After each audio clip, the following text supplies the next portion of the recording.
a ti pěje vděčnou píseň, ať se sejde s Kristem tvým. Maria, o matičko, Krista Pána, rodičko, ustavičná pomoc tvá, útěchu vám podává.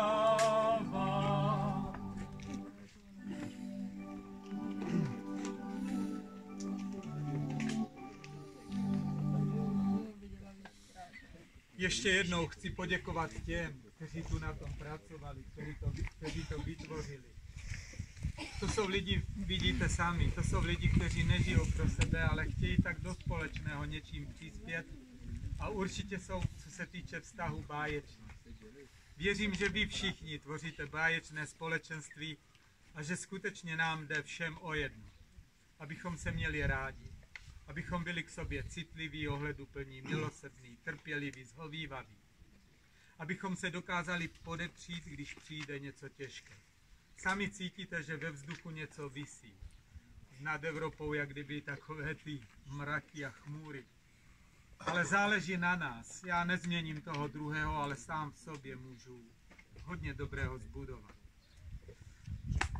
Vidím ty bohaté stoly, těm kuchařkám, které to připravili.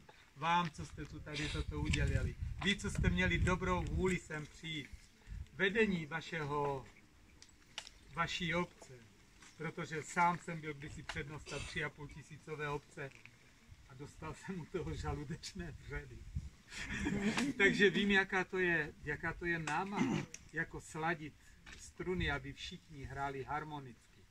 Jeden chce doleva, druhý doprava a ten, který má za to zodpovědnost, neví, jak ty lidi do středu, do spolku nějak stmelit.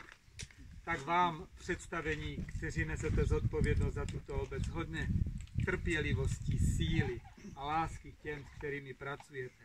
Umění naslouchat, aby se vědělo vyslechnout a potom v hodnotovém žebříčku správné pořádí určit. Toto uděláme jako první, toto další. Abyste měli cit pro každého nuzného.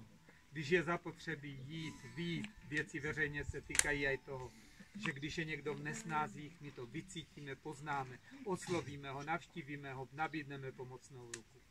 Ať skutečně vztahy jsou o tom, že ne já si chci užít, ale já se chci těšit s tebou a s tebou. Ať je naše radost společná. K tomu vám přejím, ať vám Pán Bůh žehná i při tom hezčím tomto zažití a ochutnání místních.